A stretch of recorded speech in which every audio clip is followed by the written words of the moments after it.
Buenas noches. Sean ustedes bienvenidos a la sesión 295 de la Academia Nacional de Arquitectura, capítulo Monterrey. Agradecemos a todos los que hacen posible que el capítulo siga trabajando para alcanzar el objetivo de conocer, reconocer y dar a conocer la arquitectura contemporánea. Muy especialmente a los amigos de la Academia por su constante apoyo. Agradecemos a los amigos VIP de la Academia, Armstrong, Cemex, Crest, Gilsa, Interceramic y Versitalia, así como a Cubrelam, Natuzzi, Panel Rey y Vidrios del Castillo.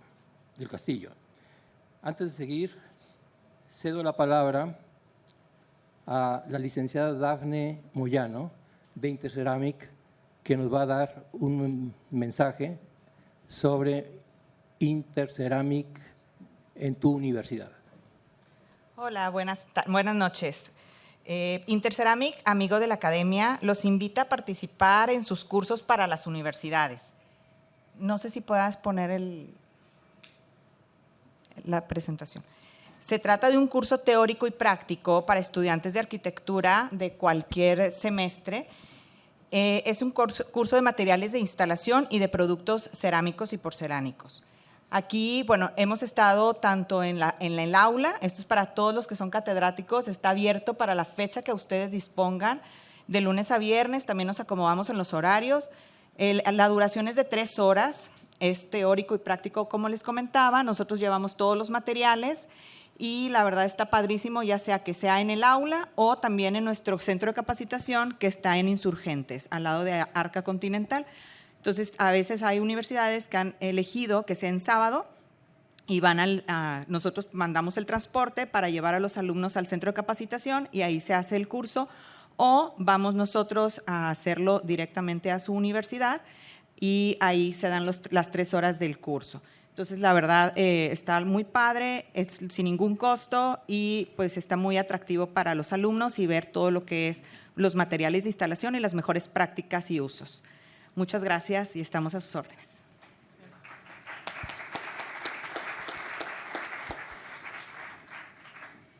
Los invitamos a que nos sigan en nuestras redes sociales, a que se suscriban en nuestra página web www.anamti.org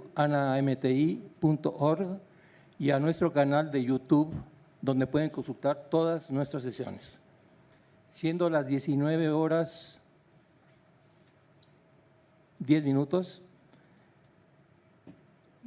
del 6 de noviembre de 2023, tengo el gusto de abrir esta sesión ordinaria número 295 de la Academia Nacional de Arquitectura, capítulo Monterrey, bienio 2023-2025. Saludo y doy la bienvenida esta noche a académicos, arquitectos, profesores y estudiantes, amigos de la Academia, miembros de nuestra comunidad, que esta noche nos acompañan en nuestro recinto del Auditorio Museo de Historia Mexicana. Agradezco muy especialmente al arquitecto Fernando López Martínez, que junto con la licenciada Mariela Saldívar Villalobos y los arquitectos Rigoberto Almaguer y Viviano Villarreal Huerón hayan aceptado nuestra invitación a presentarnos su mesa de trabajo de la sesión de hoy, Voces para una mejor ciudad. Cedo la palabra a la arquitecta Rena Porsen Overgaard, secretaria de este capítulo. Buenas noches tengan todos ustedes. Damos la bienvenida a quienes esta tarde nos acompañan. La sesión de hoy no se va a transmitir de forma simultánea, sino se va a grabar y estará disponible pronto en nuestro canal de YouTube y en nuestra página de Facebook. Cedo la palabra a la arquitecta Penélope Montes González, cronista de la Academia, que nos presentará un resumen de la relatoría de la sesión anterior. Buenas noches. Les presento un resumen muy breve de la relatoría de la sesión anterior, perdón, que fue la 294, con la que abrimos pues, las sesiones ordinarias de este bienio. Se llevó a cabo el pasado día lunes 2 de octubre del 2023 con la ponencia Primeros Pasos del Urbanismo en Monterrey, impartida por el arquitecto urbanista Helios Albalate Olaria. Bueno, el arquitecto nos comentó al inicio de su exposición que estaba basado en un libro que está por publicar con la historia del urbanismo de nuestra ciudad. Recorre más o menos por ahí desde el siglo XIX, lo que ocupa el área metropolitana de hoy en día, que son pues casi 20 municipios con 5.5 millones de habitantes. Y bueno, una de sus intenciones era organizar la ciudad en el espacio y el tiempo, plantear cómo había iniciado a partir de las ordenanzas de Felipe II, que en unas manzanas de 80 por 80 metros, a partir de una plaza principal, un templo ubicado al oriente y calles de 12 metros. Bueno, hizo un recorrido muy intenso sobre fechas y algunas de los eventos pues, como más característicos del urbanismo. Voy a mencionar algunos cuantos solamente, por ejemplo, las 3 fundaciones de la ciudad, en 1577 por Alberto del Campo, en 1582 por Carvajal y de la Cueva y en 1596 la definitiva por Diego de Montemayor. Estuvo haciendo un recorrido también por la planimetría de la ciudad, algunos dibujos de Jean Cruzet o de Isidoro Epstein, entre algunos otros, para mostrar cómo la mancha urbana se ha expandido a través del tiempo. Y bueno, comentó finalmente en nuestro siglo, el siglo XX, algunos datos importantes, como por ejemplo la instalación de la Junta de Mejores Materiales en 1933 o en 1941 una comisión coordinadora para el río Santa Catarina, donde encontramos la primera foto aérea de la ciudad. También nos comentó más adelante, en 1962, el plan director dirigido por el arquitecto Guillermo Cortés Melo, que aquí está presente, de ciudades auxiliares bordeando el río Salinas, un eje vial de Pino Suárez y Cuauhtémoc y algunas recomendaciones del plan como la calzada Madero y Colón, es el par vial y el anillo periférico. La sesión de preguntas o respuestas estuvo muy nutrida. Empezó el arquitecto Ricardo Padilla haciendo algún comentario a nuestro invitado. Se sumaron algunos otros académicos, gente del público, incluso unas estudiantes de la UDEM que estaban trabajando en algunos puntos que el arquitecto había también abordado dentro de su trabajo profesional. Y bueno, pues mi último comentario sería que conocer la historia del desarrollo de la ciudad nos lleva a tener una perspectiva más amplia y profunda, ¿no? de dónde estamos y cómo hemos llegado acá. Gracias.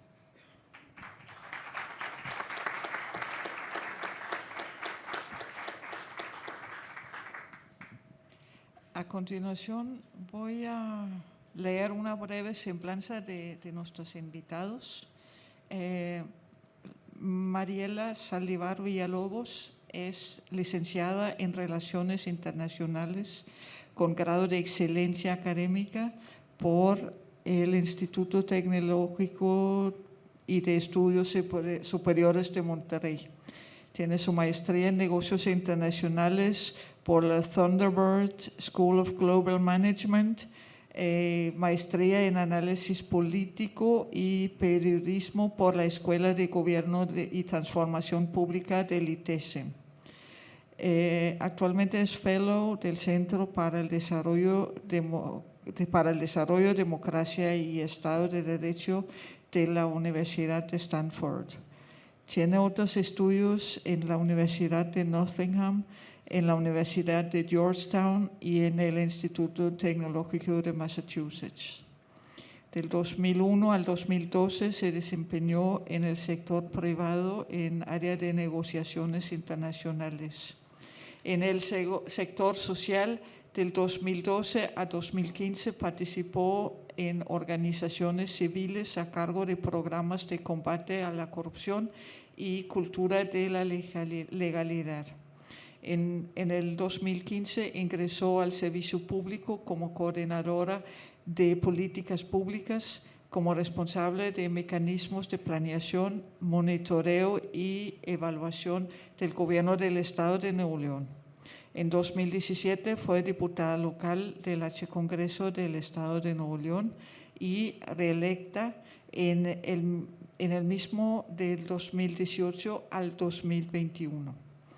En el 2022 fue directora nacional de la Asociación Nacional de Empresarios Independientes y actualmente, desde septiembre de 2022, es titular de la Comisión Estatal de Mejora Regulatoria. Nos acompaña también hoy el arquitecto Rigoberto Almaguer, arquitecto por la Universidad Autónoma de Nuevo León en el 2002. Tiene máster en gestión creativa de la ciudad por la UPC de Barcelona en España en el 2014. Es catedrático de distintos talleres de diseño en la Escuela de Arquitectura del TEC de Monterrey y UDEM desde el año 2009. Fue líder de proyectos de Architecture for Humanity, capítulo Monterrey, del año 2010 al 2013. Es fundador y director de la Oficina de Arquitectura WRKSHP desde el año 2008 a la fecha, que desarrolla proyectos de distintas tipologías y escalas. En 2005 recibió el Cali de Cristal por Estaciones de Transmetro Guadalupe en la 13ª Bienal de Arquitectura de Nuevo León, en colaboración con Marcelo Espinosa y Roberto Romero. En el 2019 obtuvo el Cali de Cristal por la remodelación de la Casa FC en el 20º Bienal de Arquitectura de Monterrey y en el 2021 el Cali de Cristal por el Capilla Fuego Nuevo en la Bienal de Arquitectura de Nuevo León. Recibió el reconocimiento a la excelencia profesional en el 2023 por parte de la Universidad Autónoma de Nuevo León. Destaca comentar que en equipo obtuvo el primer lugar del tercer concurso de arquitectura joven de ANA Monterrey en el año 2002. Es miembro capitular de la Academia Nacional de Arquitectura, capítulo Monterrey. Viviano Villarreal Boreón es arquitecto por el Tecnológico de Monterrey, con maestría en diseño, teoría y pedagogía de la SCI ARC en Los Ángeles, donde se tituló con honores y su tesis fue premiada como la mejor tesis de posgrado del 2019. Trabajó 5 años en el despacho OMA de Rem Koolhaas, donde participó en diversos proyectos, incluyendo la ópera de Taipei. En el 2015, Viviano funda Mass Operations con obras en Hong Kong y en México, las cuales han sido acreedores de múltiples galardones como el Cali de Cristal, la medalla de plata en la Bienal Nacional de Arquitectos Jóvenes, el premio Noldi, el AMP de Bilbao y el tercer lugar en el premio de obras CEMEX. Entre sus proyectos destacan el loft para artista en Taiwán, la casa escalera y el corporativo para farmacias del ahorro. Con 15 años de experiencia en el campo de la docencia, ha impartido clases en universidades de Hong Kong, China, Estados Unidos y México. Es miembro capitular de la Academia Nacional de Arquitectura y desde 2023 es profesor de planta en la Universidad de Monterrey.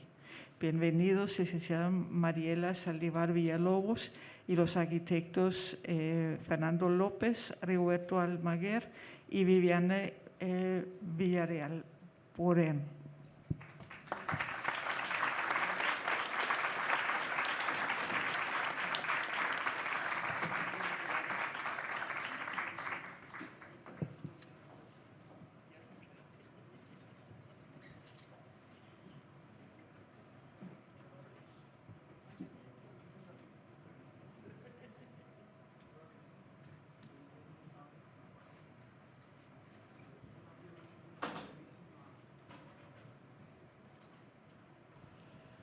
Buenas noches. Una brevísima introducción.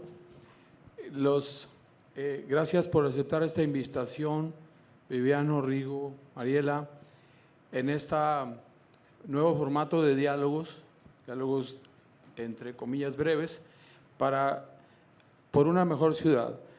Los tres invitados tienen mucho en su hacer, en su oficio, como ya se dice en sus currículums, están trabajando, están activos en diferentes aspectos, no solo en la arquitectura. Algunos de ellos son maestros desde hace muchos años y también pues nos complace invitarlos porque es mucho más todavía lo que está por su hacer en todo lo que tienen por delante y en este tipo de aportaciones con sus obras y sus acciones hacia la ciudad. ¿Por qué hacemos esto? Porque sí es importante que seamos voces más activas, más participativas, cruzadas en diferentes disciplinas. Y sin más, le damos la palabra a Rigo Almaguer. Gracias.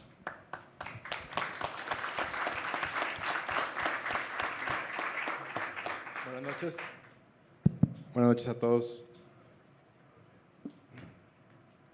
Bueno, voy a decir puras mentiras. No, no es cierto.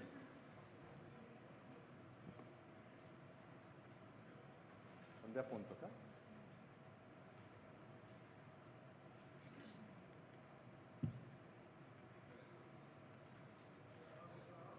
Ahí está. Bueno, ok. Hola, buenas noches. Gracias al arquitecto Roberto Chapa, a Rena, Penélope, Fernando, Viviano, Mariela, por estar aquí en este formato de plática. Y hice como 300 slides, entonces voy a irme muy rápido porque son 20 minutos. Pero bueno, tenemos la oficina del 2008, ya cumplí 15 años este año y la premisa de cómo trabajamos es con procesos claros donde entendemos el lugar como parte importante para iniciar cualquier proyecto y de ahí nace todo el proyecto entendiendo las vistas, las orientaciones, el contexto.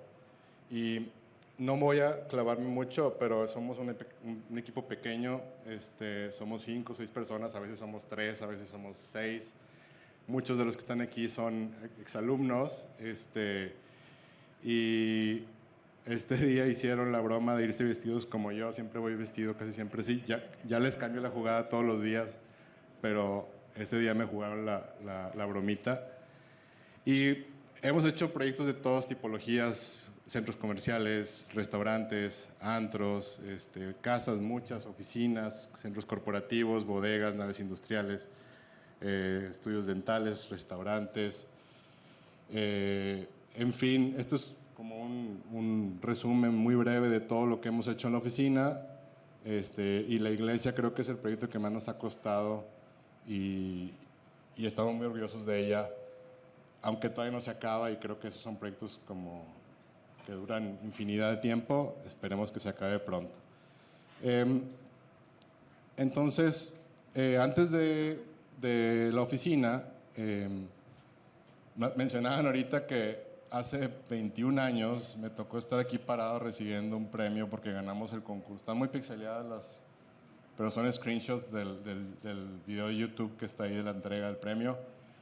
Pero ganamos ese concurso y se nos ocurrió una idea muy loca, pero el concurso era hacer un planteamiento de qué pasaba alrededor del Museo de Historia Mexicana. Nosotros nos valió gorro y tumbamos el museo, lo desfragmentamos en 3 conceptos que son los 3 temas del museo y todo lo demás era un tema de caminar y que se pudiera trabajar a partir de lo que ya existía sin tener que construir algo nuevo, sino que simplemente era aprovechar el espacio que no se está usando y hacer un espacio más habitable y peatonal. Y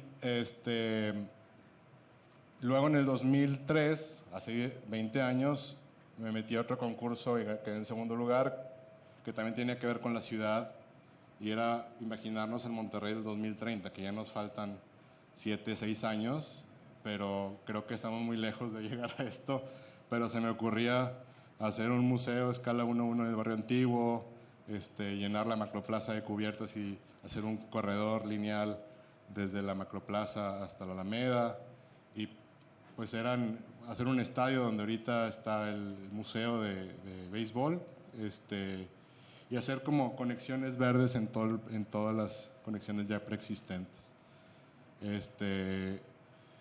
Después de este tipo de experimentos, empezamos a hablar del tema de la ciudad. ¿Qué queremos hablar de cuando hablamos con alguien que no es de Monterrey? ¿Qué es lo que nos dicen primero que creen que es Monterrey? Y es esto, ¿no? Es los Rayados, los Tigres, el Cabrito, los Cadetes, la cola de caballo, la cerveza, obviamente, y la carne asada no puede faltar. Entonces, la realidad es otra, ¿no?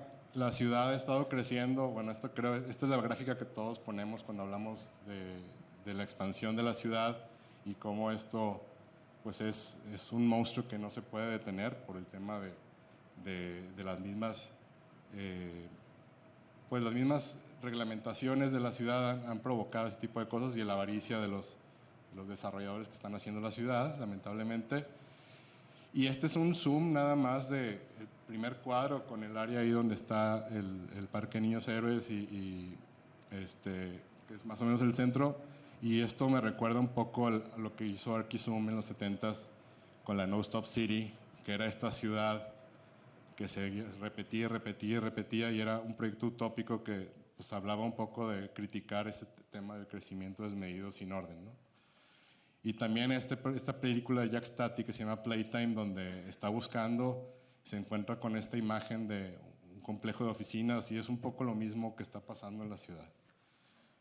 Esto me recuerda a esto, y la visión de futuro que tenemos de Monterrey, aunque esto es algo muy padre que hace un ilustrador que se llama Gerardo Rodela, de Neoleón 2025, es como llevarlo a lo ridículo, a Hong Kong, pero sin orden, sin completamente hacer este tipo de críticas.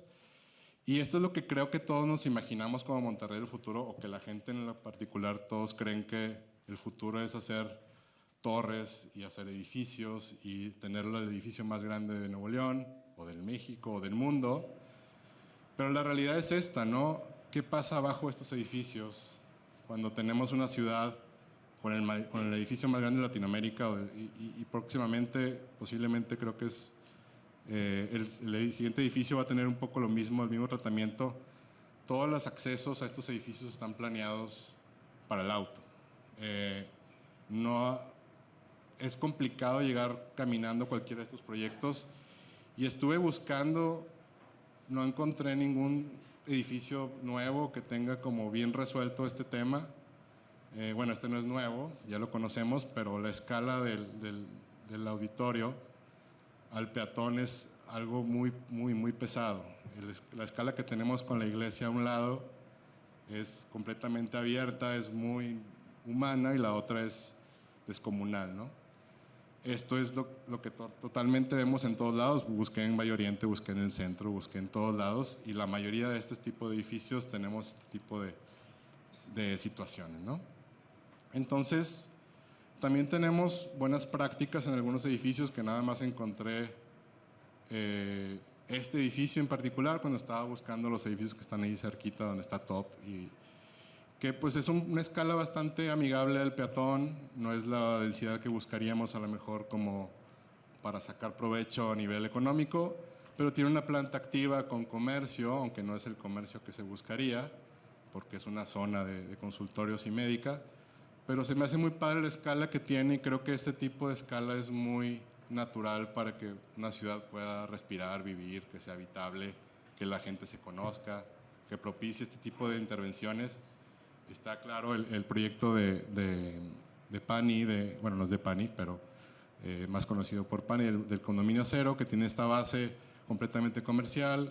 El Museo Metropolitano también tiene este porticado y genera este tipo de interacciones entre la gente y el edificio.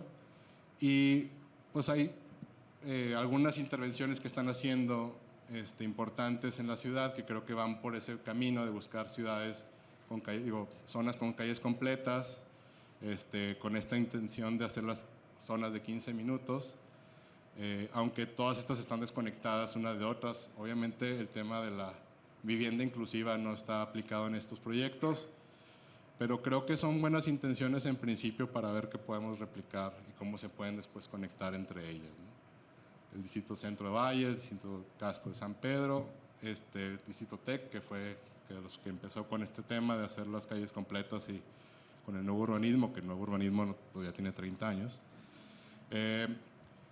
Y bueno, ya para no meterme tanto, estos son los proyectos que cuando me dice Fernando que vamos a hablar de ciudad, pues tuve que rascar y buscar CDs viejitos para encontrar proyectos en los que hemos trabajado a nivel urbano. Y platicamos ahorita del tema Ok. Nos tocó trabajar el plan maestro para el Centro de Alto Rendimiento del INDE en el Parque Niño Suárez con Marcelo Romero. De este se derivó el proyecto de Transmetro Guadalupe, que ganó un Cali, que pues esta era la intención de diseño y al final a nivel técnico quedaron así. Ahí siguen todavía, un poco grafiteadas, pero ahí siguen. Y bueno, me tocó estar involucrado en el proyecto de un plan maestro que hicieron Enrique Norten con Melissa Fukumoto, Gabriela Carrillo y Mauricio Rocha, y Aisha Ballesteros con Javier Sánchez. Hicieron un plan maestro para Linares. Me tocó estar coordinando todo este proceso de hacer la investigación, de estar buscando cuál fue el proceso histórico, identificar un perímetro de actuación, los edificios históricos catalogados por línea. De ahí se empezó a trabajar en ver cuáles edificios estaban fuera de escala, el esquema Noli, y se hizo un proyecto muy rápido de conectar las dos plazas, la plaza principal, la Plaza Juárez, con un nuevo edificio donde está actualmente el auditorio, que es de los 80s. Y este proyecto pues también trataba de restaurar las fachadas de los edificios a su origen con esta investigación histórica que se hizo. Y eventualmente se construyeron algunos de estos proyectos. Se mejoraron la Plaza Juárez y se hizo la intención de hacer esta propuesta, pero está en proceso. Muchas cosas se quedaron atoradas ahí en este proceso. Los arquitectos propusieron además estas intervenciones de un espacio cultural en el área donde está actualmente el teatro, y ahí quedó. Ahí me tocó trabajar un museo para el acueducto que está ahí, un acueducto histórico, que tampoco se construyó, una restauración del hotel actual y un centro de investigación en las reservas San Ignacio. Y ya para terminar rápido, bueno, este es un proyecto que Perla Cano me invitó a trabajar. Está haciendo un proyecto en Reynosa, son todos estos actores, y en este trabajamos varios proyectos para mejora de equipamiento público, como un centro de animal, y estos talleres participativos con los que trabajamos con la gente y los vecinos, y después intervenimos de acuerdo a los resultados de estos talleres, algunos de los parques. Y muchos de ahí van 5 instalaciones, 5 proyectos que hemos hecho de urbanismo táctico, de pintar las canchas, y esto está cambiando mucho la zona en Reynosa. Se hizo una encuesta para ver cuál animal emblemático de Reynosa quedaba. Invitamos a Ariel Rojo, hizo el gato Montés, fue el que ganó, y ya se hicieron unas esculturas para los parques. Y bueno, ya para terminar rápido, en el 2009 Viviano me invita a suplirlo a una clase al taller vertical. Después de que Viviano regresa, Agustín Landa Vertis me invita a dar, colaborando con otro maestro, un taller de taller vertical, y ahí me quedé hasta hoy, sigo ahí, ¿no? Entonces, este tipo de talleres, o más bien, este tema de las clases y de ser maestro, creo que es lo que más me ha llenado en los últimos, pues desde que empecé con este tema de las clases, más allá de trabajar un proyecto que que quede padre para que envejezca con dignidad y demás. Creo que el tema de dar clases y la academia me ha generado muchas satisfacciones, ¿no? Y el mejor laboratorio para trabajar con temas de ciudad tiene que ser las clases, y todo el tiempo estamos trabajando con los alumnos en ese sentido, de siempre buscar que el proyecto realmente se comunique, que sea humano y que se vea desde la planta baja, no desde arriba, como si tuviéramos un dron todos. Y un proyecto que creo que nos dejó muy claro que se pueden hacer cosas interesantes. En el año pasado nos tocó trabajar en una intervención en el Museo Alfa. Invitamos al arquitecto Fernando, que fuera crítico de nuestra clase, y estos dos estudiantes, Alejandro Cárdenas y Daniela Millocco, ganaron, los propuse para Proyecta y ganaron el mejor proyecto de Proyecta, que es compilado de proyectos de todo el TEC ese semestre. Y la intervención era algo muy interesante porque todos proponían a muchos hacer este nuevo distrito Arboleda, lleno de comercio, hoteles y mil cosas. Y ellos hicieron un proyecto muy humano, muy sencillo, una escala bastante sencilla, donde trabajaron de manera respetuosa el edificio, intervinieron con unos pabellones laterales donde había otros usos, y eventualmente todo el resto del edificio, el contexto lo conservaban, trabajaban con una escala muy, muy, muy pequeña. Esto se convirtió en un centro cultural más allá del museo. Y pues esto es un poco de las imágenes que generaron. Un comercio muy escala humana. Y ya. Conservaron el famoso vitral del área que se quemó. Muchas gracias.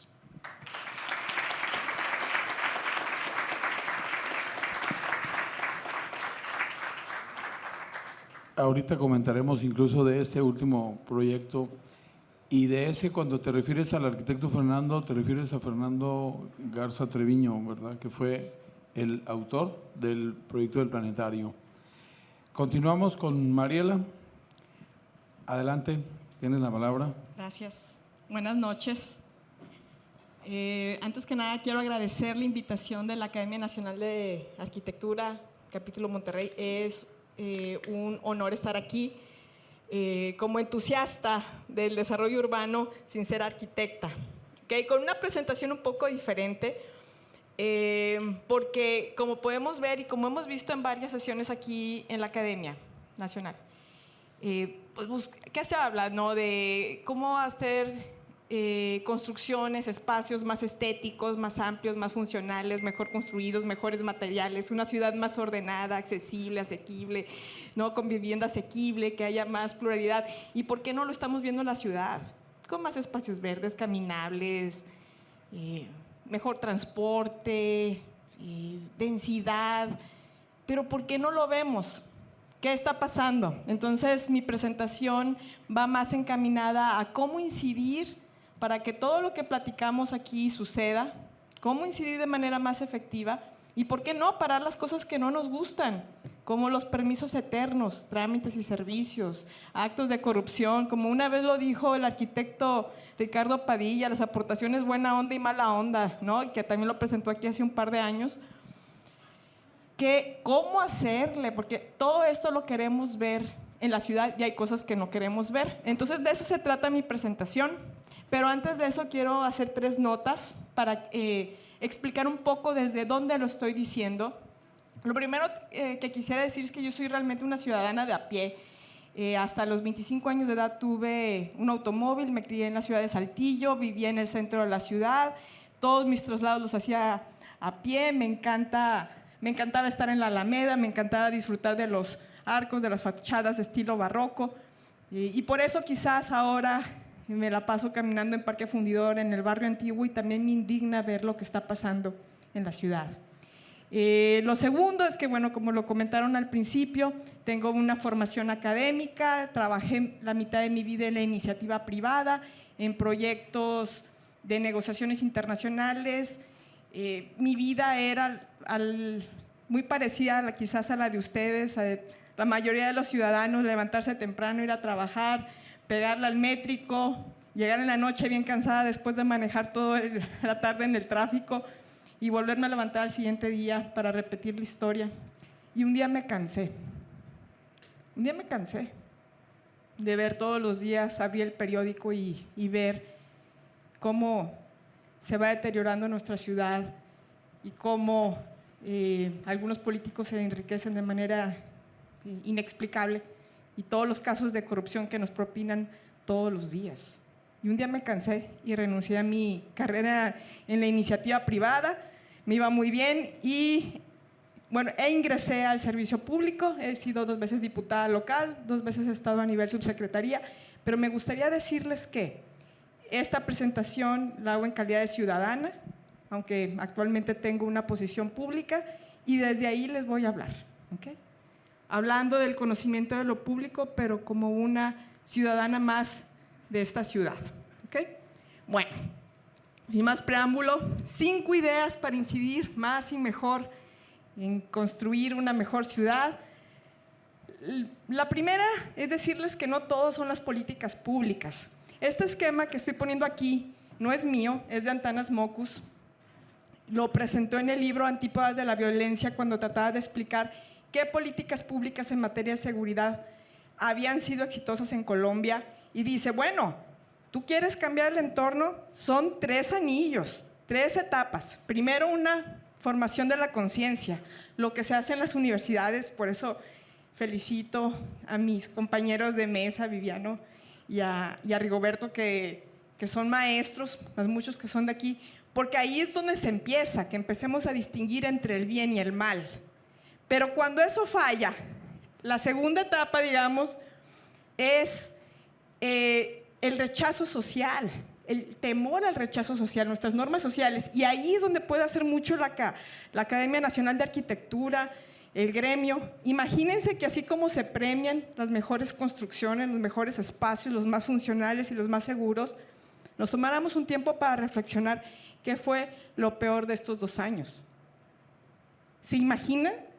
A veces, yo sé, es difícil hacerlo, pero todos comemos en esta ciudad, todos vamos a ir al club, vamos a ir a la iglesia, vamos a ir, y nos da miedo el rechazo social. Y esto es más efectivo que muchas políticas públicas, el temor al ser señalados.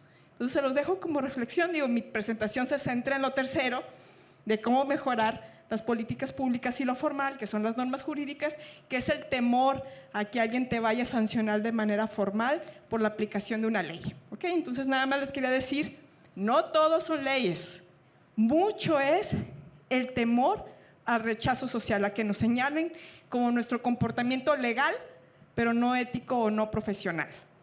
Bueno, ahora sí, para incidir en el sistema, hay que conocer el sistema. Yo pensaba erróneamente que las cosas no funcionan en la ciudad porque pues, hay mucha ignorancia y no es así. Funcionan porque le funcionan a alguien más, a nosotros no, a alguien más. Entonces, para eso hay que tener muy presente este modelo de análisis político que me encanta. No es mío, lo presentó David Easton en 1954, politólogo canadiense, que dice que para entender el sistema político, es decir, todas las instituciones políticas, partidos políticos, poder judicial, el Congreso, el gobierno, los municipios, etcétera, hay que pensar que todos ellos son como un animal vivo. Un animal que una vez que estás adentro está pensando nada más cómo utilizar todos los medios que hay en el ambiente para fortalecerse a sí mismo, sin importar mucho qué está sucediendo en el entorno. Entonces nosotros aquí queremos que los políticos se preocupen porque la obra pública sea estética, bellísima, que considere el entorno, el contexto, cuando lo que está pensando el animal político es hazlo ya porque se acaba el trienio, ¿verdad? Está pensando en la próxima elección, que ya no son ni 3 años, es 1 año y medio y córrele porque ya sigue lo que sigue, ¿no? Entonces, si nosotros empezamos a entender eso, veremos que lo que realmente les importa a todos en general, y acuérdense, esto lo hizo un politólogo canadiense, o sea, aplica aquí en Guatemala, Estados Unidos, en todos lados, ¿verdad? O sea, no vamos así. pues les importa ¿qué? Apoyos como dinero para las campañas políticas, apoyos para los medios de comunicación, tener una buena imagen, tener una buena opinión pública. ¿Y qué les duele? Les duele que los señalen, que tengan una mala imagen ante la opinión pública, que no tengan lana para la siguiente campaña, que sean señalados pero de manera contundente. Eso es lo que les duele, y solamente con esto el animal se mueve hacia un lado más correcto, y solamente hasta que la amenaza atenta contra su supervivencia es cuando decide cambiar un poquito, se adapta un poquito, y ya que no se va a morir, le sigue, ¿verdad? Pero es importante entenderlo, porque nosotros queremos que se hagan proyectos públicos pensando en 5, 10, 15 años. Digo, hay algunos estadistas que sí lo piensan, pero realmente no va a pasar. No va a pasar, porque el sistema te orilla a que estés pensando en periodos de año y medio, de 2 años, y a lo que sigue, y a lo que sigue, y a lo que sigue, ¿ok? En general, no estoy diciendo, hay casos excepcionales, como en todos lados, pero en general hay que pensar así. Ahora, ¿qué hacer? Bueno, les voy a poner 3 ejemplos rápidamente de lo que sucedió en el Congreso, 2 grandes enseñanzas y uno que fue un éxito. Una gran enseñanza, la ley de movilidad. Fíjense, muchas veces pensamos que lo que le falta al sistema político es que no tienen información. Las reglas bajo las que operamos las hace el Congreso del Estado, principalmente, o el Congreso de la Unión, dependiendo de la ley, y muchas personas piensan que nos falta información. Hace un par de años la Academia Nacional de Arquitectura participó junto con otros colectivos en hacer un esfuerzo de propuesta de ley para la ley de movilidad. ¿Y qué pasó? Ha sido el esfuerzo ciudadano más importante, histórico en Nuevo León. Se unieron todas las organizaciones, propusieron una reforma de ley que se discutió técnicamente en el Congreso con mesas de trabajo del ITDP. ¿Y qué sucedió? Lo mismo de siempre. Se votó una Navidad, un 20 de diciembre, mientras todos estábamos en la posada. Bueno, no todos, los diputados estábamos ahí siguiendo la discusión, y fue una ley retrógrada. La ley de movilidad actual es una ley retrógrada. Lo podemos abundar en los detalles, pero lo que les quiero decir ahí es que nos faltó un componente. Sí se tiene que hacer la propuesta técnica, desde por ejemplo la academia, pero tiene que haber un peso político. Tienes que obligar al animal a moverse en la dirección correcta con una amenaza. ¿Cuál es otro caso que también digno de comentarse y que nos iba a afectar mucho? La ley del patrimonio histórico y cultural. No sé si la recuerdan también, hace un par de años participó la Academia Nacional de Arquitectura, el Colegio de Arquitectos, la SURMARC, en mesas de trabajo convocadas por el Congreso para hacer una nueva ley de patrimonio. Firmaron un decálogo, firmaban las hojas de asistencia a las reuniones, y luego esas hojitas fueron usadas por el grupo de diputados que estaban promoviendo esa ley, y promovieron un proyecto de ley que buscaba quitarle facultades a Lina, y que fuera el municipio de Monterrey, los municipios, quienes decidieran qué edificaciones se demolían o no, y catalogaban ellos y decidían qué tenía valor histórico y cultural y qué no. No confíen, no confiemos, o sea, tenemos que irnos con pies de plomo, no firmar nada, no salir en la foto hasta que vean el acto formal, porque muchas veces se abren espacios o se hacen promesas que cuando se concretan, cuando no está el micrófono o la cámara tomando fotografías, es otra realidad, ¿ok? Entonces, aguas. Gracias al apoyo ciudadano pudimos detener esta ley, ¿ok? El INAH sigue teniendo facultades. ¿Y qué sí funcionó? Bueno, una lucha que hicimos con ayuda de varios de los arquitectos aquí presentes fue la defensa de las áreas verdes en la zona metropolitana de Monterrey. Cuando fui presidenta de la Comisión de Desarrollo Urbano 2 años, había en mi escritorio 100 expedientes para vender, donar y desincorporar del patrimonio 56 hectáreas verdes, que es más o menos el área arbolada de Parque Fundidora. ¿Y cómo lo hicimos? Pues hicimos mesas de trabajo, pero también involucramos a gran parte de la sociedad. Algo que yo tengo que reconocer, y creo que es un factor de éxito, es que el gremio tiene que identificar quiénes son sus aliados y sus aliadas en la función pública e invertir tiempo en la capacitación de sus perfiles. O sea, yo no sabía nada de desarrollo urbano cuando llegué a la comisión, pero algunos arquitectos aquí presentes y otros que no están, invirtieron horas de su tiempo para explicarme por qué era importante defender las áreas de sesión municipal y por qué estas no se podían vender, enajenar, y por qué era importante no solamente eso, como bien lo aportó el arquitecto Guillermo Cortés Melo, sino al contrario, tenemos que tener más, ¿no?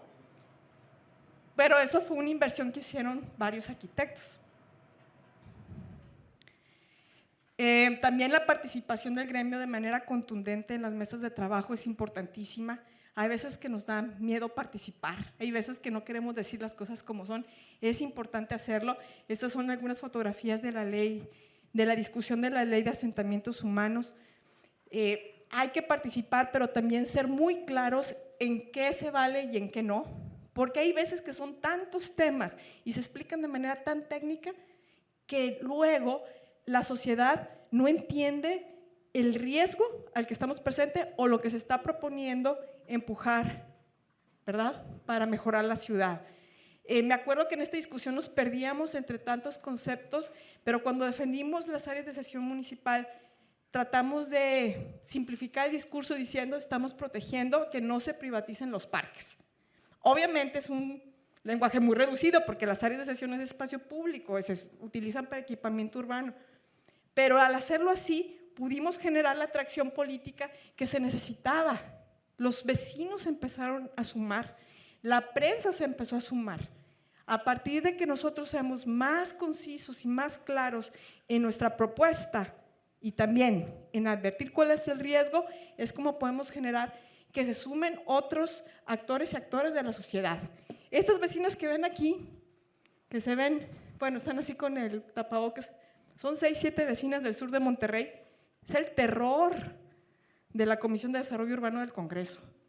Es en serio, y se los quiero decir así, me estoy tomando 2 minutitos más, una disculpa, pero miren, nosotros yo sé que a veces somos, como estamos hablando institucionalmente, lo hacemos con mucha propiedad, pero los servidores públicos muchas veces no están acostumbrados a tener al vecino enfrente diciéndole, esto que estás haciendo es inconstitucional, es ilegal y nos va a condenar a una ciudad en donde nos vamos a morir. Bueno, estas vecinas tenían el valor de ir y presentarse en las sesiones de la comisión. El Congreso tenía que cambiar la sede de la sesión porque le tenían miedo a las vecinas. Y no iban a gritarnos, simplemente escucharnos y cambiaban la sesión, la cambiaban del salón tal al salón tal con tal de no topárselas. Porque no están acostumbrados a que la gente esté informada y los enfrente y les diga, esto no. Y de verdad, y ellas, con ellos, que fueron los 80 vecinos que se levantaron para defender este parque en Guadalupe, son de los grandes héroes que nos, y gracias también a los que participaron en las mesas de trabajo, como el arquitecto, los que hicieron que no se aprobaran las reformas que proponía el Congreso para quitar los candados a las áreas de sesión que buscaban liberar para que se pudieran vender, donar, permutar lo poquito que tenemos de áreas de sesión municipal para equipamiento público y áreas verdes. ¿Okay? Entonces, hay que presentarse y sumar a vecinos y vecinas, porque estos representan también votos de miles de ciudadanos. O sea, como ellos son líderes de vecinos y tienen chats y les importa mucho lo que piensen sus distritos, ¿okay? De tips. Y el último es que durante la pandemia, ¿quiénes nos ayudaron? Por eso estoy tan contenta de estar aquí, los jóvenes.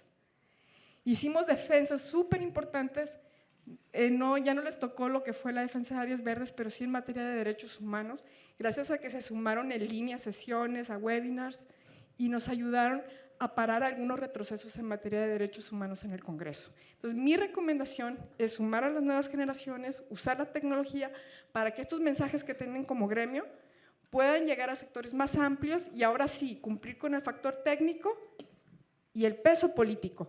Lo que le importa realmente la cucarachita. ¿Ok? Entonces, con esto concluyo mi presentación, refrendando que sigo trabajando por una mejor comunidad. Ahora estoy en la Comisión Estatal de Mejora Regulatoria, simplificando los trámites de construcción. Espero que pueda sorprenderlos y compartirles los avances muy pronto. Muchas gracias.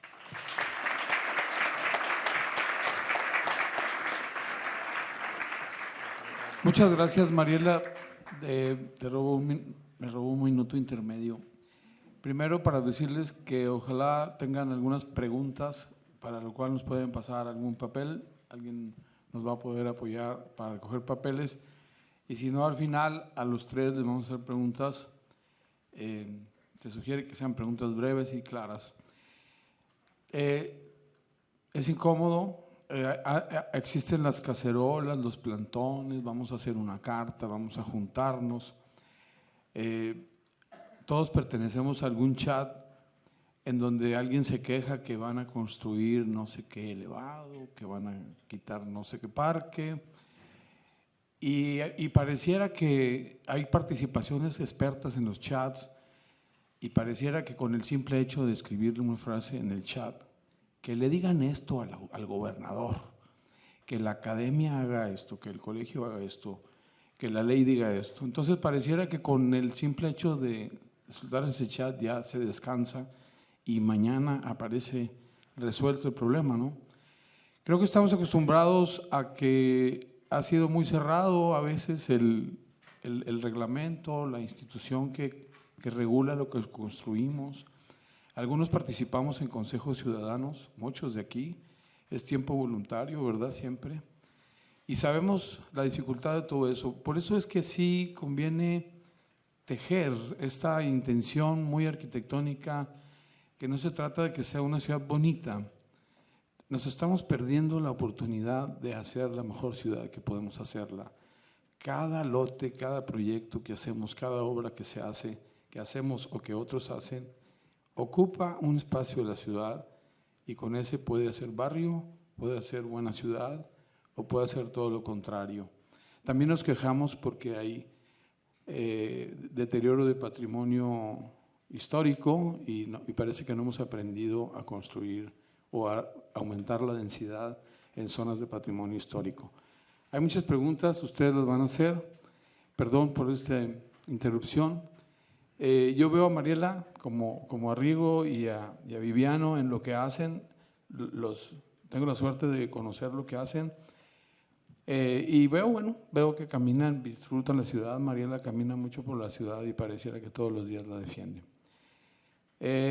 Repito, se va a agradecer que hagamos comentarios al rato. Vamos a tener un segmento de tiempo. Le damos la bienvenida y las gracias, Viviano, por participar. Te escuchamos. Muchas gracias. Gracias, Viviano.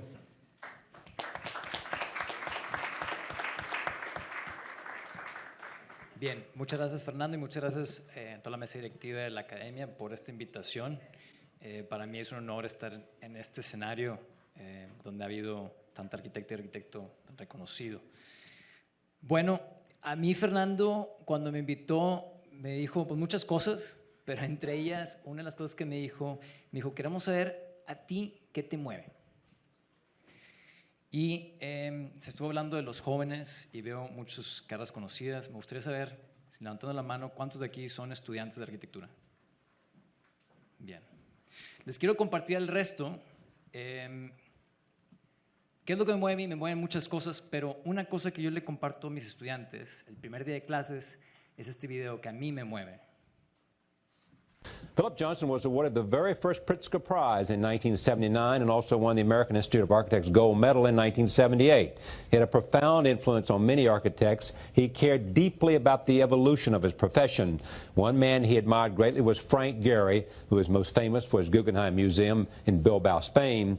Frank and Philip and I went to Bilbao in February 1998. Here's a small video of that trip. Without embarrassing Frank, tell me what you think of the building, having been here I'm going to leave. before. Just, no, stay here. Just tell me. I'm like Mushat or the New York Times. Then all you can do is say, wow. Wow. It's too bad there's no words Architecture is not about words. It's about tears and love. Funny thing about that. Yeah. A little back behind Julia Brown. About tears and love.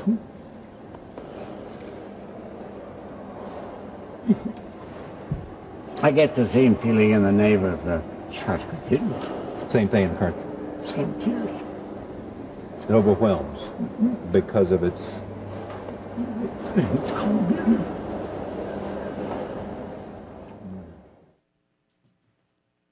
La arquitectura no se trata de palabras. Entonces, ¿qué les puedo decir yo hoy, no? Nos dice, se trata de lágrimas y de amor.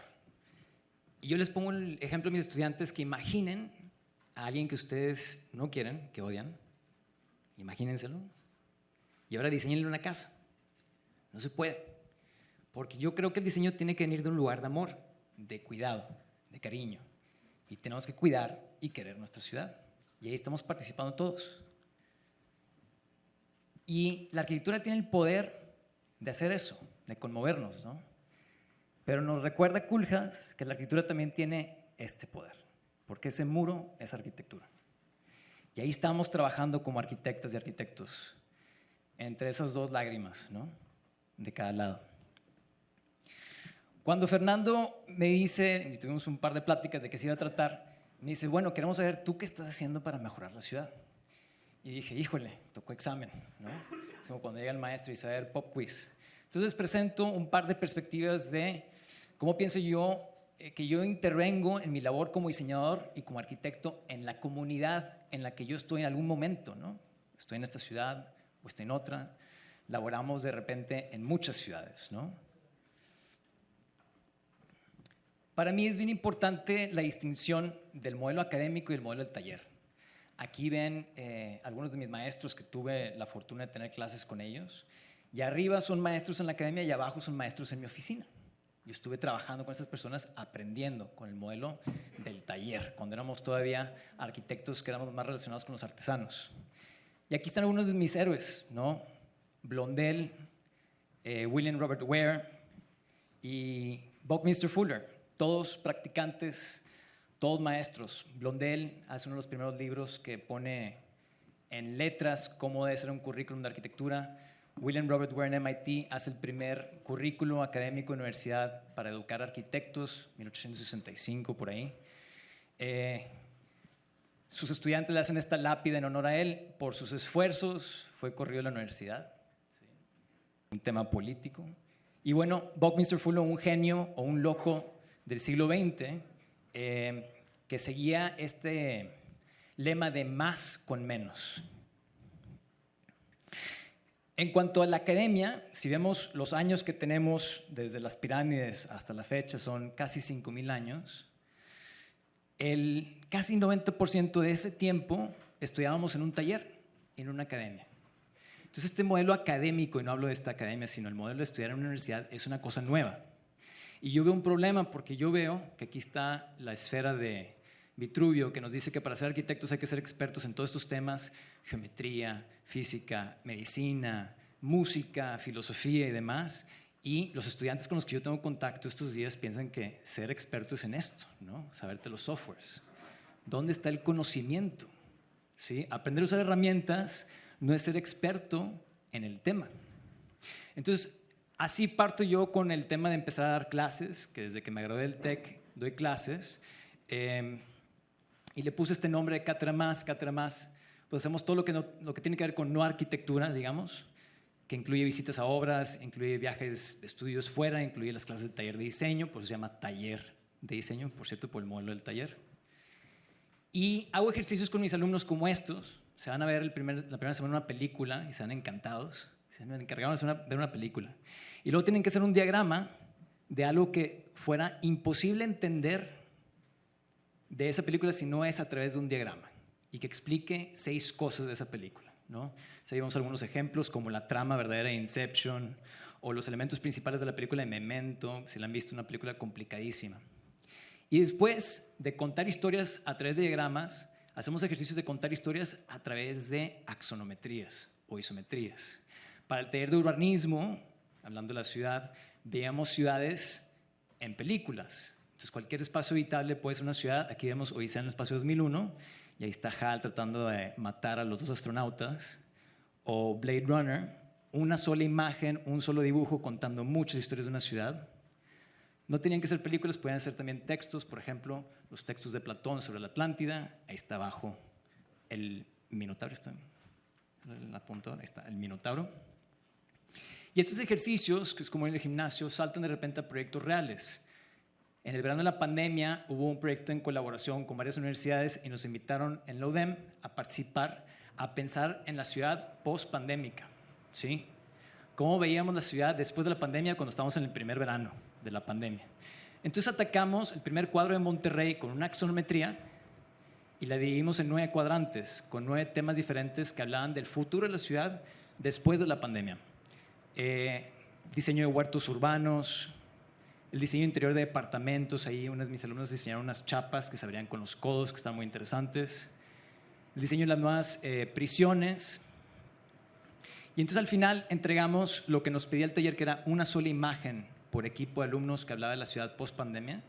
Pero le dijimos al jurado, si las juntan las 9, tienen una sola imagen, porque tenemos que trabajar en equipo para salir de esto. No podemos trabajar nada más lo individual, sino lo colectivo. Y este es un último taller que les quiero mostrar, que fue el motivo de mi tesis de maestría. Son cifras difíciles de escuchar. Publicadas en el 2018 por la revista Architectural Record, 50% de todos los despachos que comienzan, despachos de diseño, no llegan a su 5º año. Y de esa mitad que sobrevivió, el 70% no llega a su 10º año. Cuando yo presenté eso por primera vez como un problema a resolver, y problemas van a ser cosas clave en esta pequeña charla, uno de mis sinodales se paró y aplaudió y dijo, ¡yes! Porque entre menos despachos haya, pues más chamba para todos, ¿no? La competencia es buena. Pero el problema es que en la caída de estos despachos, pues le pagamos mal a nuestros colaboradores y le entregamos mala arquitectura a nuestros clientes, y si se construye es mala arquitectura para la ciudad. Entonces, en este taller que yo doy, no trabajamos en equipos, trabajamos en oficinas, no son proyectos académicos, son concursos reales, no hay calificaciones, hay dinero, que son estos Borrominis y Berninis y Le Corbusiers, y no vemos teoría de Frampton y Tafuri, sino Business of Design, BOD, cómo cotizar, qué son aranceles, cómo conseguir chamba y cómo ganar la chamba. Si tienen después tiempo en las preguntas, veamos cómo funciona eso de que no hay calificaciones y hay dinero. Estos fueron los primeros alumnos, que todo fue biogradado de estilo Big Brother, porque había que mostrárselo a los sinodales de la maestría. Después, ya en retroalimentación, después del curso, los alumnos me dijeron que tenía mucho tema psicológico el taller, así como la película El experimento de Stanford. Ahí ven lo que están sucediendo algunas escenas. Visitábamos desarrolladores. Había mucho contacto, como si fueran verdaderas oficinas, no como si fueran equipos estudiantiles. Bueno, ganó como la mejor tesis. Y si el primero se grabó todo para mostrárselo a los sinodales, los que se han dado después se dieron en la pandemia, entonces también se volvieron a grabar, ¿no? Bien, esta es la primera parte de lo que les quería platicar, de lo que hago yo con mis estudiantes. De hecho, la semana pasada tuvimos una reunión que se cumplían 5 años estar dando clases de vuelta después de mi experiencia en Asia. Y juntamos aquí 5 generaciones de TEC, CEDIM, UDEM y ESADI, de hecho. ¿Y qué hacemos por la comunidad? Todos los talleres que yo doy, como estos que les acabo de mostrar, están en nuestro issue. Pueden descargar los libritos, y si quieren dar ese taller o quieren ver qué sucedió, ahí lo pueden ver. Todo es, como se dice en inglés, open source. Queremos transferir conocimiento. El despacho, ya en la segunda parte de esta charla, espero que vaya bien, les quiero mostrar un par de proyectos que tienen que ver con el tema de la ciudad, aunque yo no soy urbanista y tengo muy pocos proyectos que tengan que ver con urbanismo. Empezó en 2015 con la idea de que yo podía tener un despacho en Hong Kong y en Monterrey al mismo tiempo. Y esto fue lo que todo el mundo me dijo, ¿no? Que era imposible. Pero ese primer año me la pasé yo viajando, yendo y viniendo, creo que 4 o 5 veces al año. Y mi oficina era un ferry, el avión, el taxi, un tren, o la barra de mi estudio en Hong Kong, ¿no? Se dieron los primeros proyectos de interiores y eventualmente los de arquitectura en México. Pero les quiero dar un poquito de contexto de la ciudad de Hong Kong. Esta es la postal que les venden de la ciudad de Hong Kong, pero esta es la información de la ciudad de Hong Kong. El ciudadano promedio vive arriba del piso 30, ¿sí?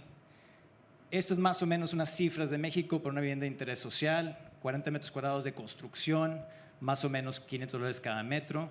En Hong Kong, la vivienda social típica son 15 metros cuadrados y cuesta $3,500 ese metro. Es una densidad increíble. Vean la mancha urbana de Hong Kong comparada con la de Monterrey, ahorita que hablamos de la mancha urbana. Si la traslapamos, hay únicamente 15 kilómetros de diferencia, pero casi el doble de población. Hiper densa. Ahí se dan los primeros proyectos. Entonces les quiero mostrar este, que es un proyecto de interiores que me acuerdo mucho cuando estábamos con las clases de Agustín Landa, que nos decía, te tienen que preocupar por hacer ciudad. Pero pues comenzabas haciendo proyectos de interiores y dices tú, pues un proyecto de interior, ¿qué? Pues les voy a mostrar justamente un proyecto de interior para que vean cómo pensamos, ¿no? En la oficina, cómo atacamos problemas. El primer proyecto se dio acá, que es en el lado de Kowloon de Hong Kong. Un sastre que se hizo muy rico de este localito de 60 metros cuadrados, nos contrató para hacer un showroom acá arriba, ¿no?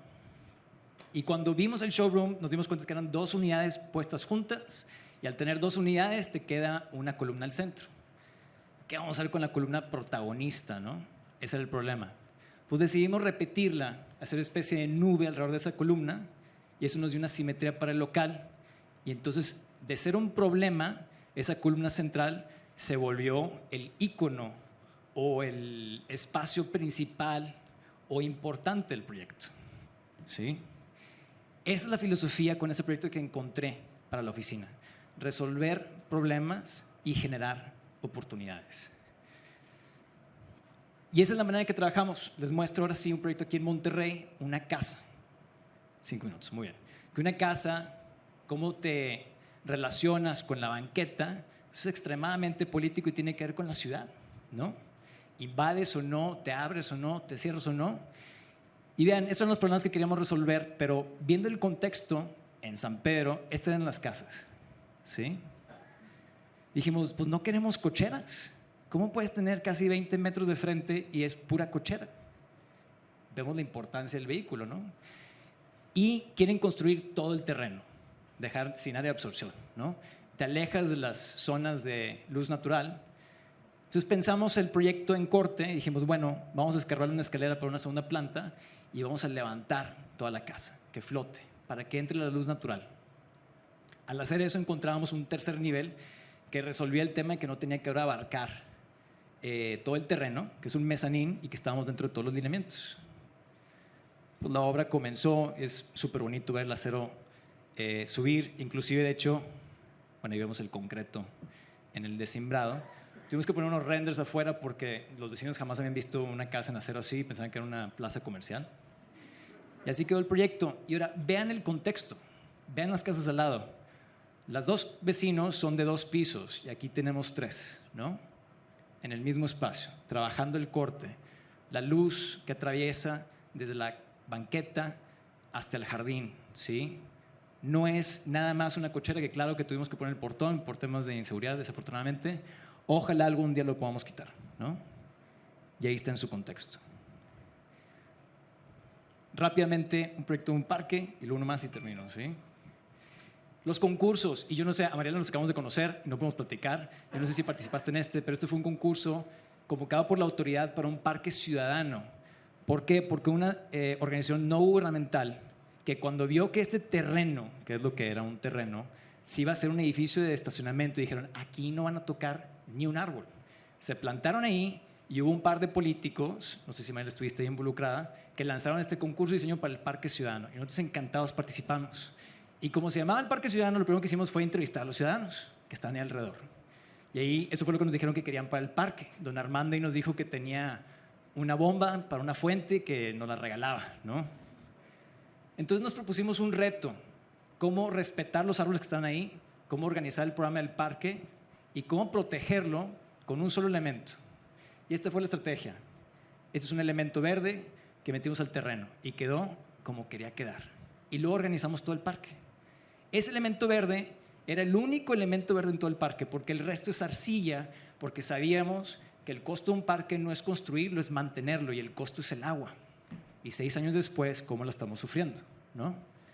Entonces, al centro, vegetación de sombra, alrededor arcilla, y un camino que no le diseñamos nosotros. Ibas al camino y ya estaba marcado, y eso rompió todo. Entonces, así queda el programa. Ahí están las operaciones, digamos, estas algunas imágenes. Tenemos esta idea de estos taburetes que pueden ser donativos de parte de empresas para el mantenimiento y construcción del parque, los juegos de los niños, de adultos mayores, y así queda de noche. Bueno, y no nos olvidamos de don Armando, ahí está el espejo agua con su bomba, ¿no? Bien, no ganamos, quedamos como finalistas, pero aprendimos a valorar las ideas, ¿no?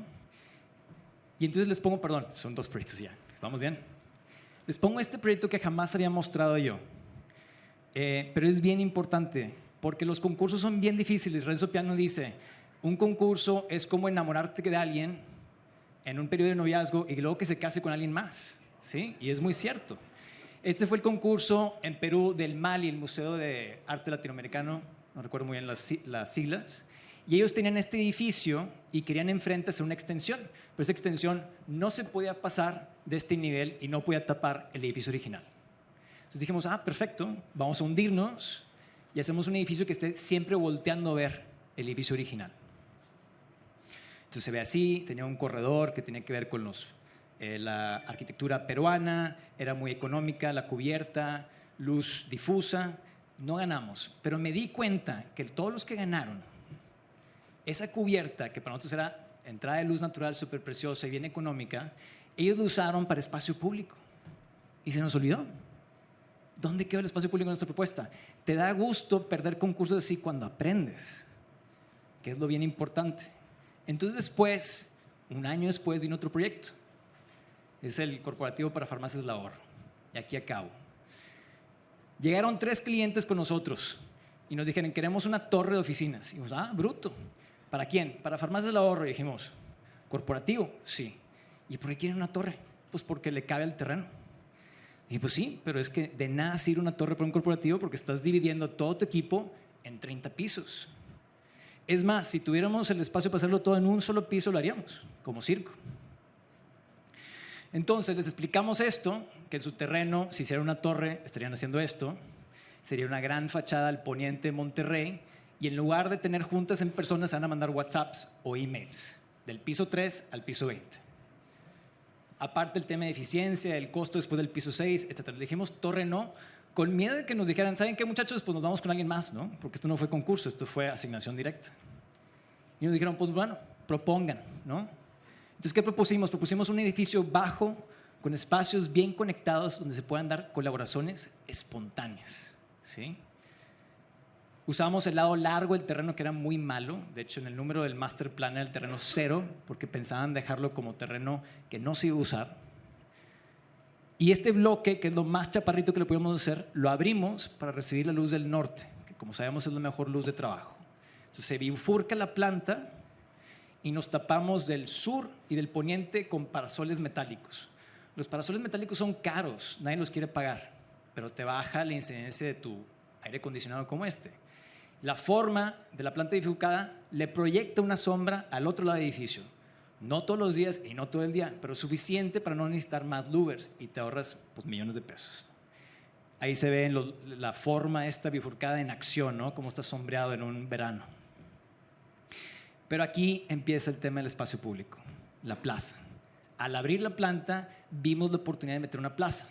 Si hubiéramos dicho una sola vez plaza en una reunión con el cliente, nos lo hubieran quitado. Era siempre el patio, el patio, el patio. Porque sabíamos que en 10 años, Farmacias del Ahorro, se puede salir, negociar otros 10 años de renta o comprar. Y si llega a salir, van a entrar 80 oficinas y ese espacio público es súper importante enfrente del consulado americano. La idea era después conectar ese espacio público, la plaza, con la banqueta. Entonces lo hicimos con una rampa, escalera, que después permea el interior del corporativo. Tú vas desde el primer piso hasta el cuarto, que es el techo, todo por rampas, escaleras, escaleras eléctricas y puentes. O sea, ahí vemos la rampa escalera ajardinada, puras suculentas que no consumen casi nada de agua, la plaza, al interior te recibe un estadio que puedes trabajar o puedes subir, y así sucesivamente una secuencia de escaleras. También puedes trabajar, te puedes topar con alguien o te puedes reunir con alguien hasta llegar al techo, ¿no? Obviamente al bifurcar la planta, pues tenemos que conectarla, entonces lo conectamos con puentes. Ahí viene el proceso de la obra, el último nivel. Estuvo complicado porque se nos atravesó COVID y gente que yo respetaba muchísimo está diciendo los edificios de oficinas son los dinosaurios del pasado, ¿no? Y estábamos a la mitad de la obra. Pero ahí lo ven ya culminado, en el 21 se inauguró y se empezó a mudar el equipo. Ahí ven cómo funcionan las entrañas del edificio. Un par de imágenes, un techo. Y yo creo que el edificio destaca por no ser torre, de hecho, algo que a ellos les preocupaba. De hecho, se empieza a distinguir más por ser diferente, por tratar de conectarse a la banqueta, ¿sí? Y tener espacios que tú puedas utilizar. A un lado están departamentos, pero ven la bardota, ¿no? Todo eso es privado, son amenidades. Me empiezan a llegar, gracias a las maravillas de Instagram, de gente que le toma video y fotos de esa rampa, y el guardia me lo dice, sí, la gente se toma fotos, pero bueno, yo lo que quiero es que las suban, ¿no? Pero es parte de la batalla. Entonces hay que ser fieles a sus convicciones, porque yo pensaba que esto era lo correcto para esta esquina, para este pedazo de ciudad, pero nos pueden haber quitado la chamba y cualquiera puede decir, ¿sabes qué? Si no lo hago yo, se lo van a alguien más, pues mejor ya hago lo que ellos quieran, ¿no? Entonces, en conclusión,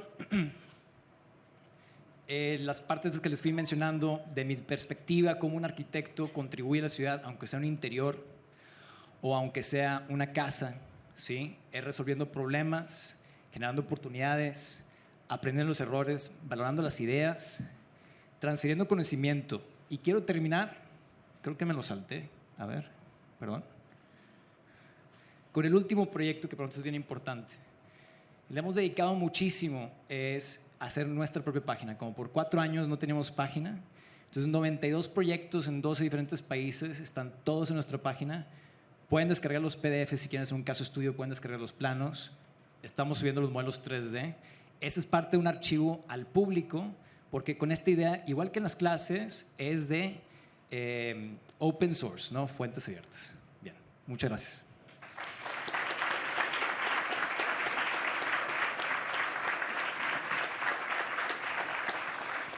Muchas gracias, Viviano. Quiero comentar que estas sesiones se graban, se suben dentro de unos días a YouTube. Existe una colección de sesiones académicas que son más de 240, creo yo, que están en YouTube. Esta será una de ellas.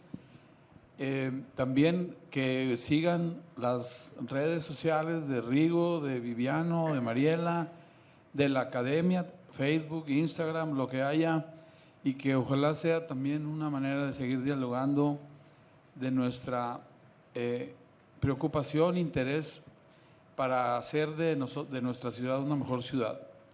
Les agradezco muchísimo. ¿Les gustaría hacer brevemente, en medio minuto, un minuto, alguna réplica, algún comentario, algo que quisieran agregar, comentar, complementar de lo que dijeron? ¿O nos vamos a las preguntas? Bueno, en atención a quienes mandan sus preguntas, ¿cómo se puede crear un cambio en la urbanización de Monterrey habiendo tantos problemas y errores en ella? Recomendaciones para que los futuros arquitectos, seguramente es un estudiante, le dan solución a los proyectos actuales, a los problemas actuales, y que se puedan evitar más. En conclusión, creo yo, y tiene que ver con otra pregunta que yo les tenía, o sea, ¿cómo a través de la arquitectura también, cómo a través de la arquitectura podemos hacer una mejor ciudad? Y cómo deberíamos llevar esto a la enseñanza de la arquitectura. Me parece que se aborda muy poco. Micrófonos. Rigo, adelante. Recomendaciones para los futuros arquitectos y para la enseñanza. Bueno, Es un tema complejo porque siempre, bueno, en mi caso, cuando estaba estudiando, yo pensaba hacer como, siempre nos poníamos mi primo y yo, Jerry, nos íbamos, con el que ganamos el primer concurso, bueno, el tercer concurso de la academia, nos íbamos a caminar por la ciudad y nos poníamos, así como Mariela, a criticar la ciudad sin fundamento, nada más criticar por criticar, ¿no? Que está mal esto, está mal esto, está mal esto. Y es muy común, no nada más en arquitectos, sino en cualquier tipo de persona, criticar y criticar sin solucionar, ¿no? sin proponer. Entonces, en la trinchera de cada uno está el buscar estas soluciones enfocadas al ser humano, no hacia un tema de organización de ciudad, sino simplemente ver por el ser humano qué es lo que necesita. La ciudad está muy organizada para el auto desde el inicio y cada vez se está proponiendo más cosas para mejorar las condiciones de la movilidad del auto, no de las personas. Y es muy chistoso, pero la gente lo aplaude. Pero entonces en la trinchera de cada uno está en un poco el tema de proponer. Yo creo que ahorita el tema de las redes sociales ayuda mucho a que esta exposición de generar un proyecto, por ejemplo, a nivel estudiantil, todo el tiempo estamos haciendo estos experimentos de ciudad, pero exponer estos proyectos que a lo mejor puedan mover o cambiar las ideas de ciudad desde que somos estudiantes es importante como parte de nuestro día a día.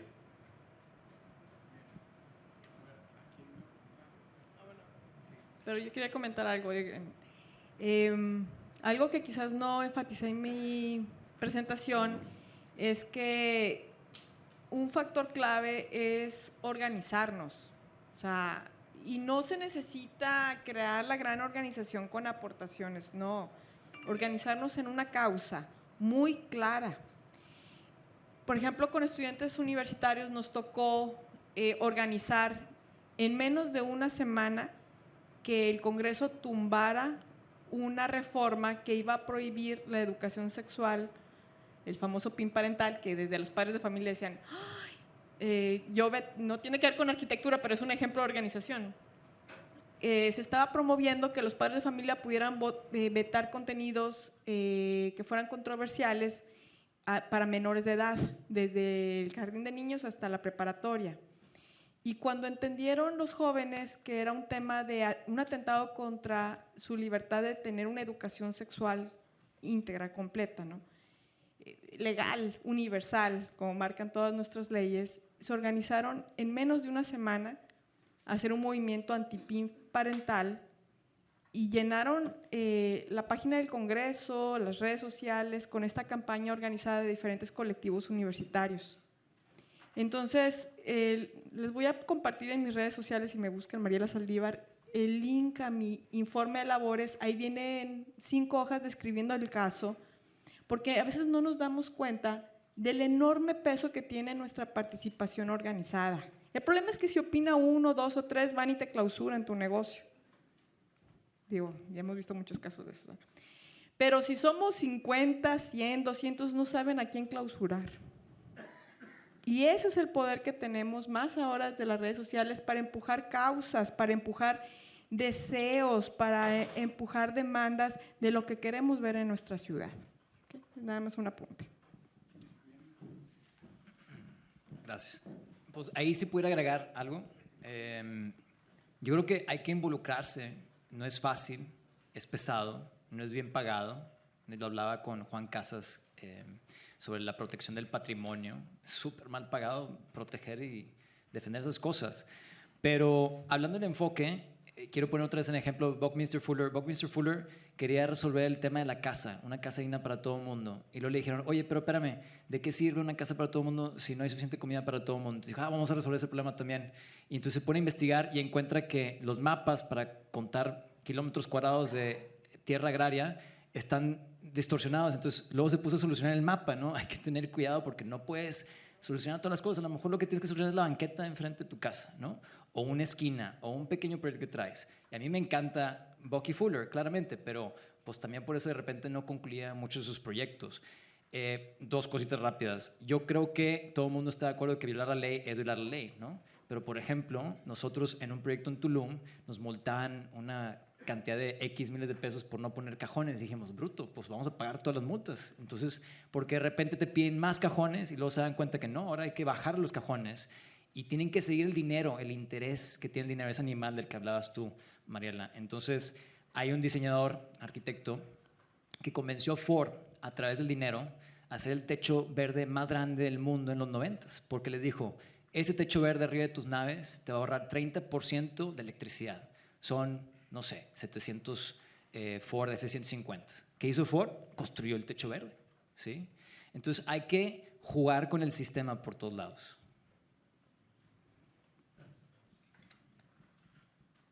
Voy a hacer aquí una pausita para preguntas. Hay algunas que son dirigidas independientemente a ustedes. Por ejemplo, Rigo, ¿cómo hacer ciudad para los habitantes y no para los automóviles?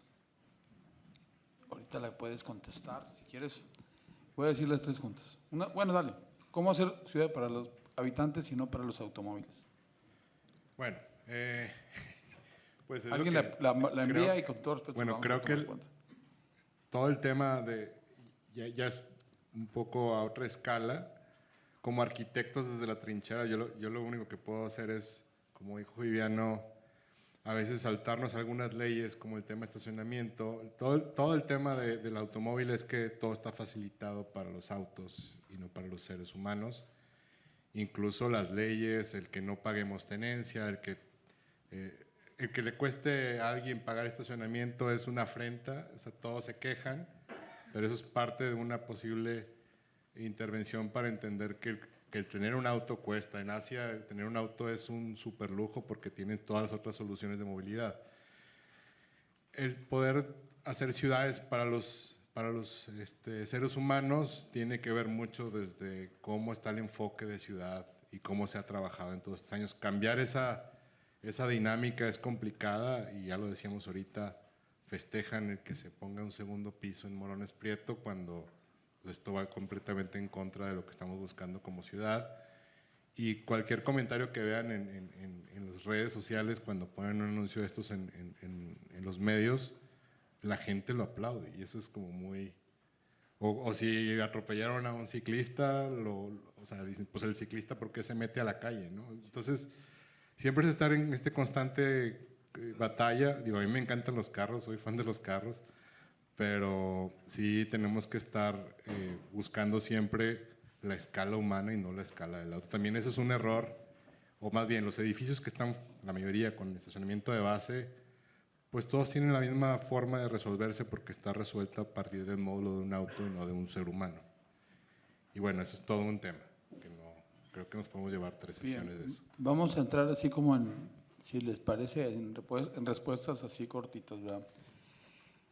Ayer fui al museo que está del otro lado de este puente, de este museo, y entrando hay una fotografía de un paso vial elevado en el Museo del Noreste, en este museo, en aquel lado. Y pues bueno, quiere decir que también estaba la ropa de la región, ya sabes, la chaquetita de tiritas, ¿verdad? La música de fulano de tal, y las fotos que he presentado de Cabrito y todo eso. También las textileras y la historia de nuestra región, pero me llamó la atención que de una manera importante, y una de las primeras fotografías, había una fotografía de un paso elevado, que por cierto está en Coahuila. Entonces ese es un orgullo que nosotros le estamos diciendo, mira, somos una ciudad que tiene vialidades modernas, tiene vialidades elevadas, exactamente. Y bueno, pues hay que cambiar ese chip a lo mejor desde cierto lugar. Hay una parte de la población que considera que eso es símbolo de progreso y que eso es un éxito de las ciudades. Hay otra que también sabe que esas cosas ya las están demoliendo en varios países para volverse a ir por el suelo y para sacar los carros de ahí. Esa se une también a una pregunta que está aquí, de una noticia que recibimos, que hay un proyecto de un sistema vial elevado. A lo mejor en los 60s, en los 70s eso se veía como futurista. Y creo que sí, qué bueno que hay reflexiones, que hay estas inquietudes, hay gente que cree que eso es bueno, hay gente que sabe que no lo es o que cree que no lo es. Y precisamente como que nos está faltando, si lo trajéramos desde la enseñanza, a lo mejor ya estaríamos más avanzados.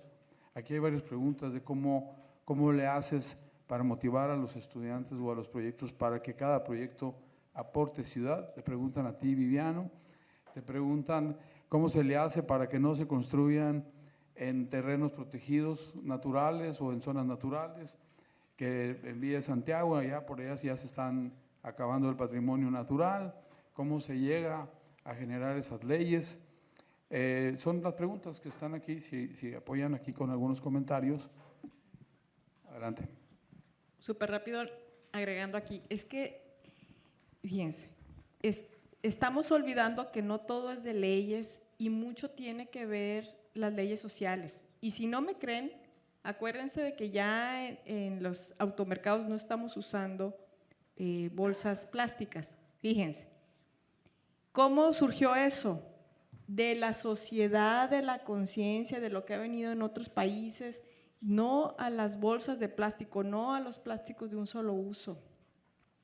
Y obligaron al Congreso, algunas voces, digamos, de que como que algunos diputados dicen, sí, vamos a legislar sobre eso. Se hicieron reformas que se aprobaron en el Congreso y que luego las regresaron al Congreso, o sea, hicieron, para aquellos que son abogados, violaron como 11 artículos constitucionales de algo que ya se había aprobado y lo regresaron, pero sin embargo, fue tanto el acogimiento de que efectivamente la conciencia, no debemos usar bolsas de plástico, que la medida con la que se protegieron algunos automercados continúa, no te dan la bolsa de plástico.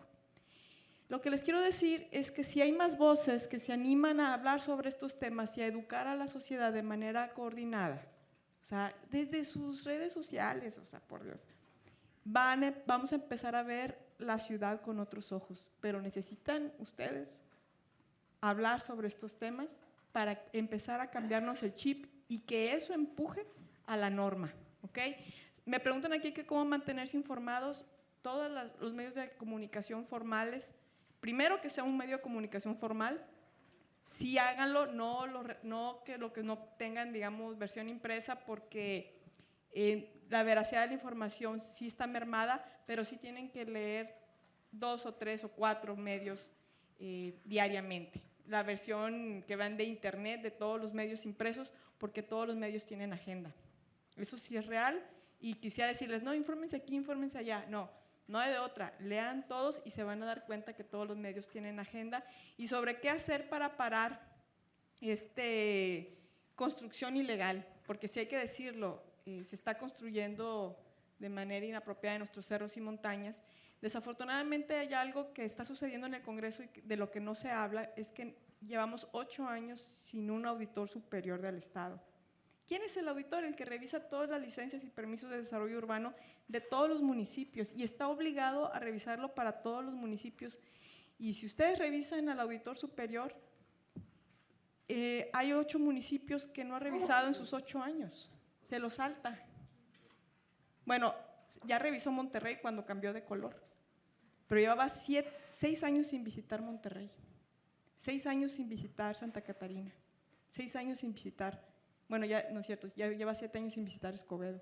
Entonces, pero la buena noticia es que ese auditor se tiene que ir en diciembre y va a haber un proceso en medio de las posadas para definir al nuevo auditor o auditora superior del Estado. Mi invitación sería que nos involucráramos, porque ese auditor tiene las facultades para revisar todos los permisos de desarrollo urbano por 8 años de todos los municipios. Y ahí sí, si tuviéramos a alguien un poquito más honrado o honrada, podríamos detener algunas de las cosas que realmente sí nos están pegando como sociedad. ¿Podemos hacer unas de bote pronto? Sí. Un minutito, 2 en la respuesta. A ver, súper rápido. Una que me gustaría agregar antes de contestar esta es, todas las instituciones educativas, yo creo que deberían de multarte si llegas a un vehículo propio. O sea, ¿cómo es posible que yo no veo camiones escolares? O sea, ¿cómo? Bueno, Alguien lo digo completamente ignorante, simplemente no los veo. Yo me acuerdo de chiquito haber ido a la escuela en un camión colectivo, ¿no? Parte de la pregunta dice, Sofía, ¿qué más recomiendas hacer como arquitectos para fomentar la conexión entre la calle y la obra y hacer ciudad? Hay un ejercicio bien bonito con mis alumnos de taller 2 del ODEM, donde hay un terreno, es muy largo y que en la parte de atrás tiene varias casas de 3 niveles.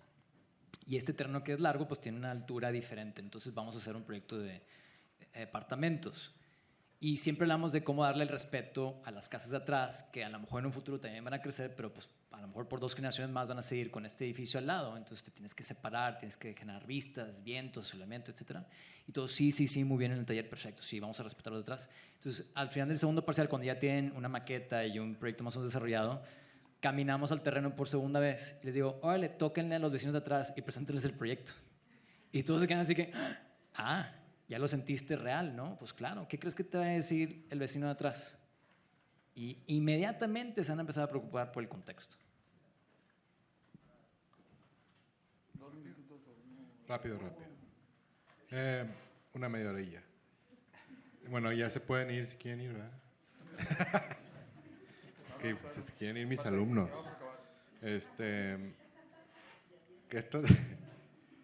¿Qué estrategia sugieres para hacer los proyectos amigables para el peatón con el tema de las edificaciones que están todas planeadas, incluso se venden como pista aérea, ¿no? Y no están trabajadas en planta baja?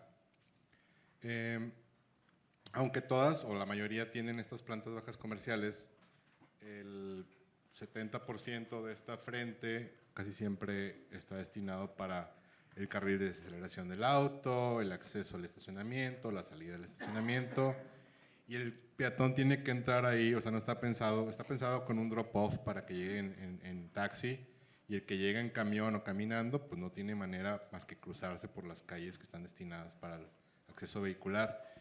Entonces se tiene que plantear que los accesos a estos estacionamientos estén por lugares como una especie de paso de servicio, donde dejes el frente al 90%, 80% destinado y diseñado para un peatón. Es meramente un diseño y a lo mejor hasta pudiera ser una ley que les exija a los desarrolladores tener este tipo de soluciones a la hora de que están trabajando un proyecto de cierta escala, creo yo.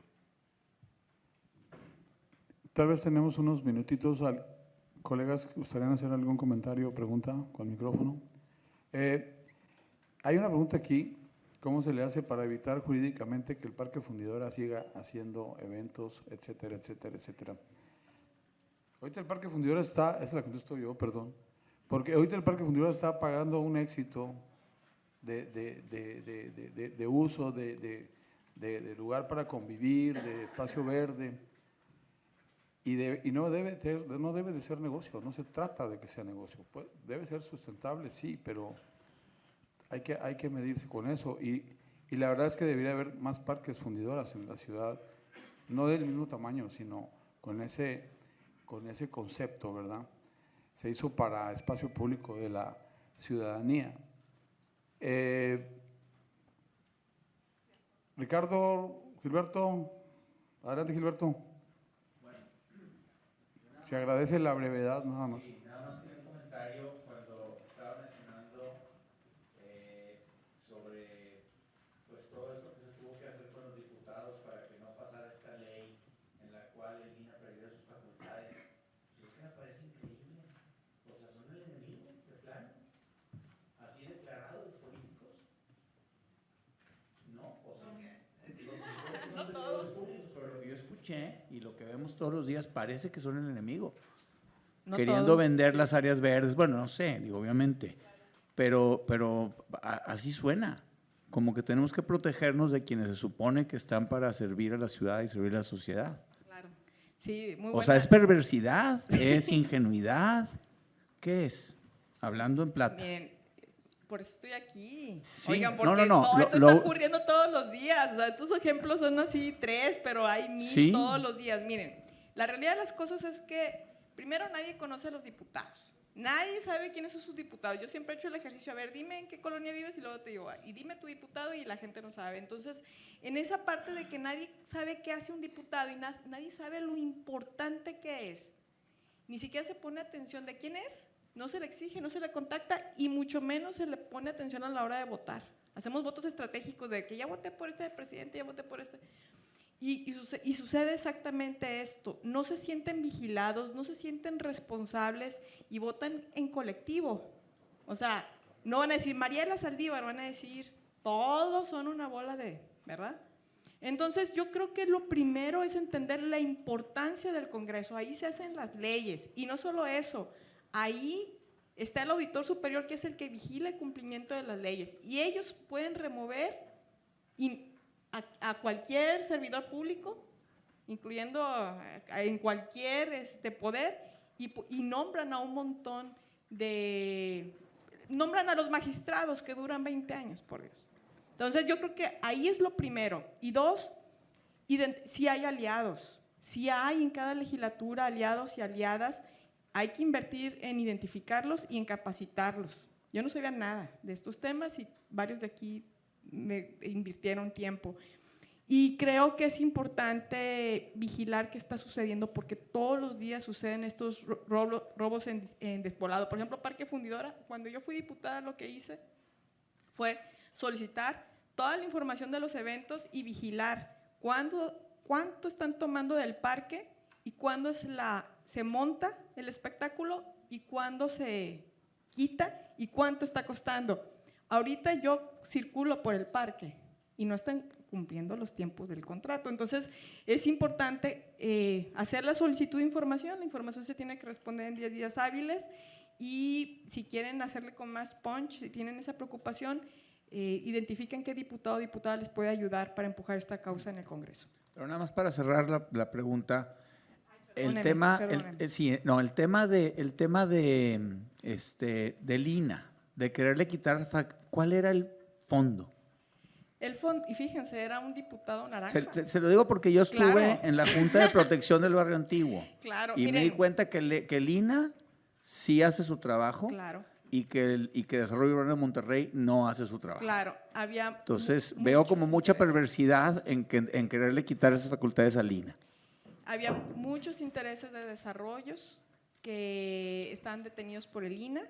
Algunos todavía siguen detenidos y lo que querían hacer a través de una bancada minoritaria era empujar un proyecto de ley para hacer estos cambios, pero lo vendieron, que era una ley de protección y que tenía gran apoyo del gremio y de especialistas. Y cuando se vio el texto que se ingresó era totalmente lo contrario. Entonces aquí la gran lección es, uno, no confiar, estar vigilantes e identificar qué diputados y diputadas sí son aliados y aliadas. Esa ley se detuvo gracias a los gremios, pero al apoyo de 3 diputados de diferentes bancadas éramos, 2 diputados de Morena, una del Verde creo, y una servidora, y al exhibir lo que estaban tratando de hacer. Y sumamos a los vecinos del barrio Antiguo y el barrio Santa Lucía. Y fue eso que detuvo. De hecho, creo que se aprobó por mayoría y la tuvo que vetar el gobernador. Pero, de nuevo, vean a los diputados, no confíen en ellos e identifiquen quiénes son posibles aliados y aliadas, ¿verdad? De acuerdo, gracias. Oye, muchas gracias. Sí, también por eso invitamos a Mariela, porque necesitamos que participe en otras disciplinas que hacen posible la ciudad, ¿no? Y que para muchos casos lo vemos siempre solamente como un obstáculo. También nosotros, a veces pienso que hay reglamentos de más, o simplemente se regulan altura, remitimiento, cajones, uso, cuando podría haber más conceptos.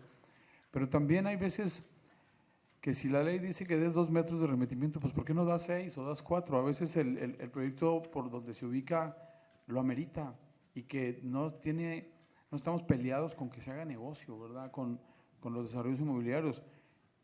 Con eso también hay que hacer ciudad. Ricardo, adelante. Sí, bueno. Hola. Les agradecemos mucho la presentación. Todos hicieron un gran esfuerzo por concentrar mucho, una muy buena cantidad de información. Cuando yo vine a la reunión, el título, igual me equivoco, pero creo que dice Diálogos por una mejor ciudad, así se llama. Voces. Voces, Sí. por una mejor ciudad. Sí. Yo creo, y el pecado yo primero que cualquiera, terminamos hablando un poquito más de nosotros mismos que de la ciudad. Yo pensé que íbamos a hablar realmente de la ciudad, más a fondo de la ciudad. Y yo quisiera nada más mencionar que la ciudad, problema que tenemos, 30, 40 años de problema de la ciudad dispersa, desconectada, distante, desigual. La única forma de arreglarla es con una ciudad densa, mixta, con movilidad sostenible y próxima. Y eso es lo que yo quería comentar y ojalá que podamos volver a hacer una mesa parecida para tocar estos temas. Gracias. ¿Algún comentario?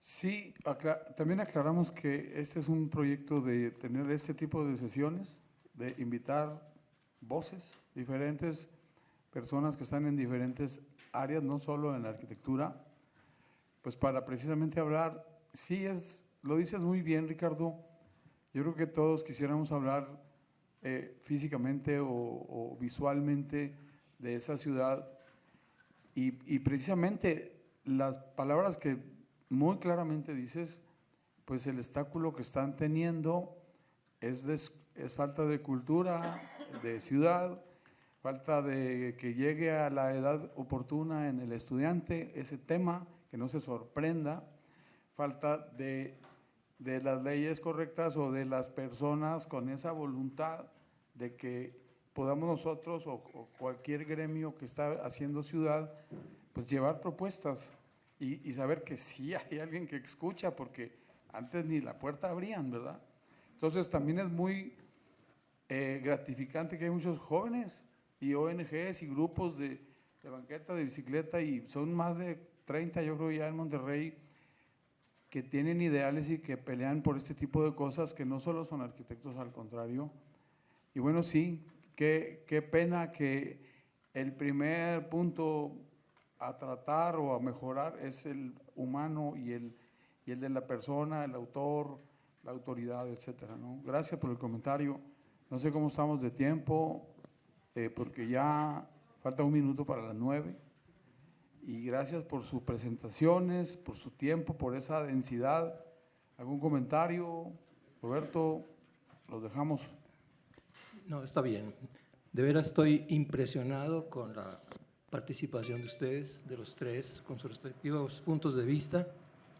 Y creo que finalmente de eso trata la arquitectura, es la aportación que cada individuo, según su conciencia, puede hacer para mejorar la vida de alguien, de algunos, quizá de toda la ciudad, pero esto como que ya se nos sale un poquito de nuestro ámbito. Es decir, el arquitecto trabaja normalmente con determinantes. Si no las tiene, las impone con su cabeza. Pero el cliente le dice qué es lo que quiere, qué terreno tiene, cómo lo puede hacer, cuánto puede invertir, etc. Y eso, lejos de ser coacción para la libertad, es lo que permite la libertad creativa. Creo que ese es nuestro ámbito. Trabajar con determinantes, algunas no nos gustan, pero están ahí y tenemos que obedecerlas. Tratar de cambiar las cosas antes de hacer arquitectura creo que es imposible. La ciudad ha ido creciendo más rápido que nuestras soluciones. Y creo que históricamente ha pasado eso, es una especie de principio de incertidumbre. Dicen los físicos, cuando la velocidad de una molécula se conoce, no se conoce su posición. Y cuando se conoce su posición, no se conoce su velocidad. Nosotros estamos impuestos a una transformación tan tremenda, y no es de ahorita, es todo a lo largo de la historia moderna de la ciudad, que nos va rebasando. Nuestra planificación es remedial, no es una planificación anticipativa. Si eso nos sucede en el ámbito urbanístico, pues debemos reconocer que nuestras limitantes como arquitectos son otras. Crear conciencia, sí, siempre tenemos que tener en vista lo que está sucediendo, pero ser asertivos en lo que nosotros podemos hacer con esas limitantes. reitero, los felicito de veras, son miembros capitulares, ni siquiera son de número, y esto impone una lección para todos nosotros los que tenemos una categoría un poco más arriba, es trabajar y oír a los jóvenes, porque ellos son los que nos pueden dar las claves para lo que sigue. De veras, mis felicitaciones. Probablemente no es la arquitectura que a mí me gustaría hacer, no estamos hablando ahorita de imponer una ideología determinada y única para hacer arquitectura. De hecho, esto va a tratar, toda esta gestión, es reconocer que la contribución es muy variable,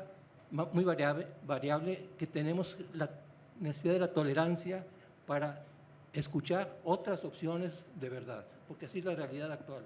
No es única, es plural, y creo que todos nuestros esfuerzos, cuando son sinceros, honestos, son válidos para encontrar ese destino.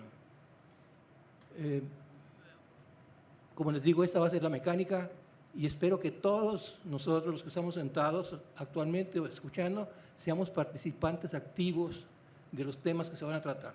Son sumamente variados porque así es la arquitectura, así es el oficio. Y espero que ustedes se inscriban. Vamos a hacer trabajar a lo que llamamos Consejo de Méritos para hacer coordinaciones de cada una de estas áreas específicas. Y esperamos que libremente cada uno de nosotros se inscriba en alguno de los temas para venir a sentarse a hablar sobre lo que él piensa. Entonces, espero que seamos responsables de todo esto, que veamos la necesidad de nuestra participación.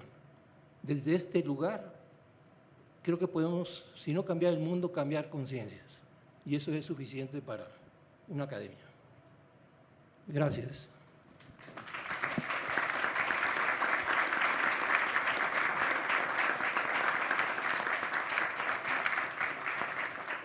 Por último, agradecemos al arquitecto Fernando López Martínez, que junto con la licenciada Mariela Saldívar Villalobos y los arquitectos Rigoberto Almaguer y Viviano Villarreal Buerón, que esta noche nos hayan acompañado y compartido sus experiencias, conocimiento y tan emblemáticos proyectos.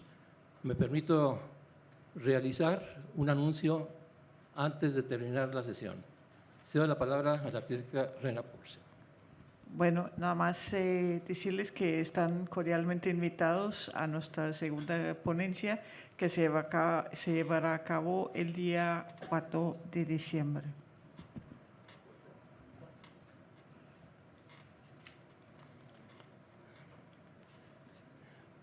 Bueno, muchas gracias, Rena. Siendo las 21 horas exactas de la tarde-noche, declaro concluida esta sesión. Muchas gracias a todos ustedes por su compañía. Buenas noches.